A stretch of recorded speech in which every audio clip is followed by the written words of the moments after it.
Email মার্কেটিংকে প্রায় পুরনো দিনের জিনিস বলে মনে করা হয় তাই না? কিন্তু আজকের এই আলোচনায় আমরা দেখব কিভাবে একটা পাওয়ারফুল ইমেল মার্কেটিং ইঞ্জিন তৈরি করা যায়। এটা হলো তার একটা কমপ্লিট ব্লুপ্রিন্ট। তো চলুন শুরু করা যাক। একদম প্রথমেই এই সংখ্যাটা দেখুন, $42। এটাই হলো ইমেল মার্কেটিংয়ের আসল ক্ষমতা। মার্কেটিংয়ের দুনিয়ায় একে এমনি এমনি রিটার্ন অন ইনভেস্টমেন্টের রাজা বলা হয় না। ভাবুন একবার, প্রতি $1 খরচ করে যদি গড়ে $42 ফেরত আসে, অন্য কোনো মার্কেটিং চ্যানেলে এমন রিটার্ন পাওয়া কিন্তু প্রায় অসম্ভব। সোশ্যাল মিডিয়া আর ইমেল লিস্টের মধ্যে মূল পার্থক্যটা বোঝা খুব জরুরি। দেখুন, সোশ্যাল মিডিয়া অনেকটা ভাড়া করা জমির মতো। মানে জমিটা আপনার নয়, আপনি শুধু ব্যবহার করছেন। সেখানকার অ্যালগরিদম যে কোনো সময় বদলে যেতে পারে, আর রাতারাতি আপনার দর্শকের কাছে পৌঁছানো কঠিন হয়ে যেতে পারে। কিন্তু একটা ইমেল লিস্ট হলো আপনার নিজের কেনা জমি। এর সম্পূর্ণ কন্ট্রোল আপনার হাতে। তো আমাদের এই ব্লুপ্রিন্টের একদম প্রথম ধাপ হলো একটা ভালো মানের ইমেল লিস্ট তৈরি করা। এটাই কিন্তু পুরো মার্কেটিং ইঞ্জিনের ভিত্তি। এখানে একটা গোল্ডেন রুল বা সোনালী নিয়ম আছে, যেটা একদমই ভোলা যাবে না। কোনো দিন কোনো অবস্থাতেই টাকার বিনিময়ে রেডিমেড ইমেল লিস্ট কিনবেন না।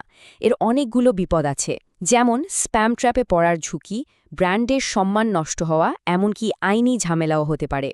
সোজা কথায়, যারা আপনাকে চেনেই না তাদের ইমেল পাঠানো মানে নিজের পায়ে কুড়াল মারা। তাহলে প্রশ্ন হলো, ইমেল লিস্ট বানাবো কিভাবে? উত্তরটা সহজ, ভ্যালু এক্সচেঞ্জ। মানে কারো ইমেল ঠিকানা পাওয়ার জন্য তার বিনিময়ে মূল্যবান কিছু অফার করতে হবে। এটাকে লিড ম্যাগনেট বলা হয়।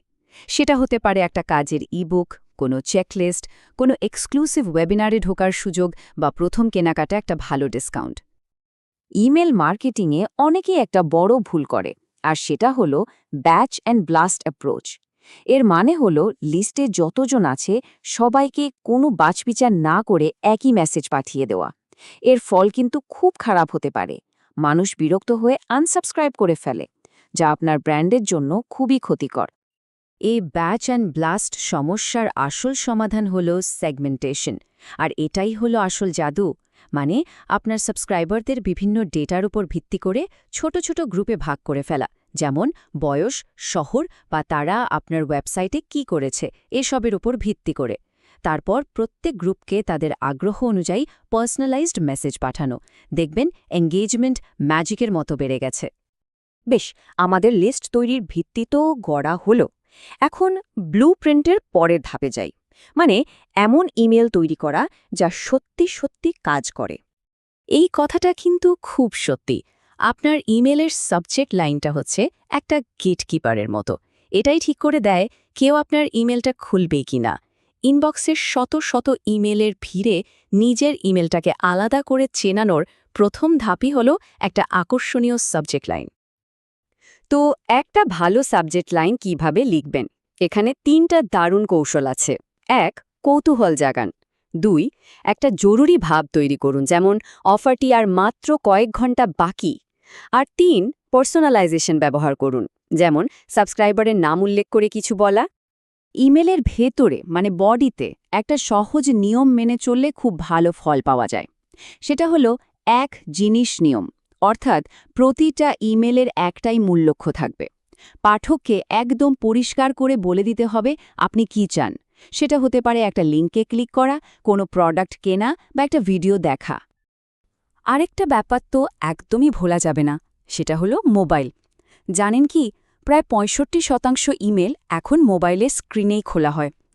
তার মানে আপনার ইমেলটা যদি মোবাইলে দেখতে ভালো না লাগে বা পড়তে অসুবিধা হয়, তাহলে কিন্তু সব পরিশ্রমই বৃথা। মানুষ 1 সেকেন্ডে ডিলিট করে দেবে। আচ্ছা, এই পুরো সিস্টেমটাকে যদি অটোমেশনে ফেলে দেয়া যায় তাহলে কেমন হয়?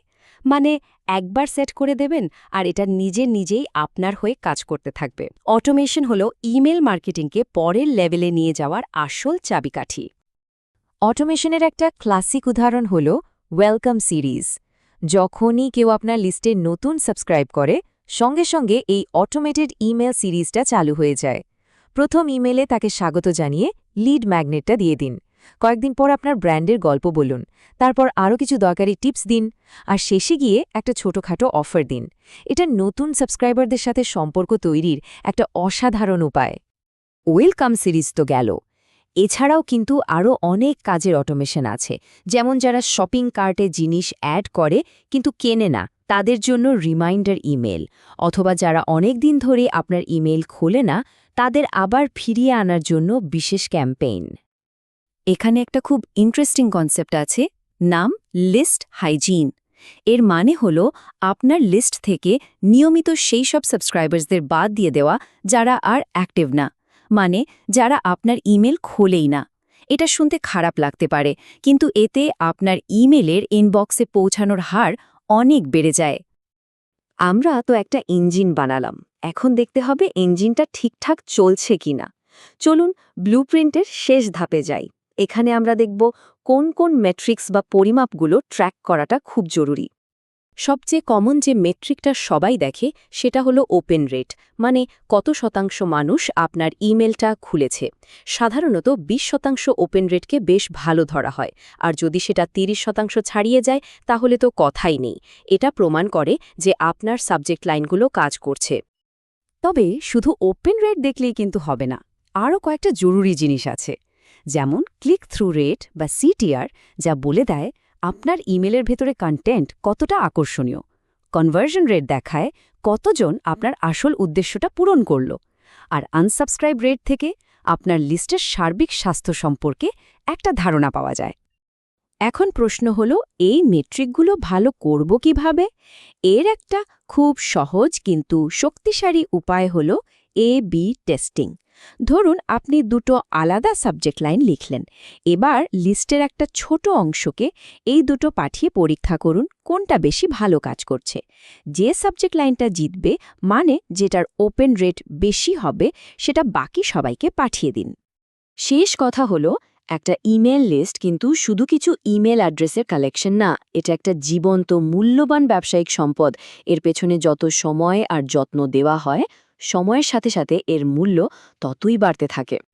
এই পুরো আলোচনা শেষে একটা প্রশ্ন নিয়ে ভাবা যাক, আপনার দর্শক বা গ্রাহকদের জন্য প্রথম কোন মূল্যবান জিনিসটা তৈরি করা যেতে পারে, যার বিনিময়ে তারা হাসি মুখে তাদের ইমেল ঠিকানাটা দিয়ে দেবে? এই উত্তরটা খুঁজে বের করাটাই কিন্তু একটা শক্তিশালী ইমেল মার্কেটিং ইঞ্জিন তৈরির প্রথম আসল পদক্ষেপ।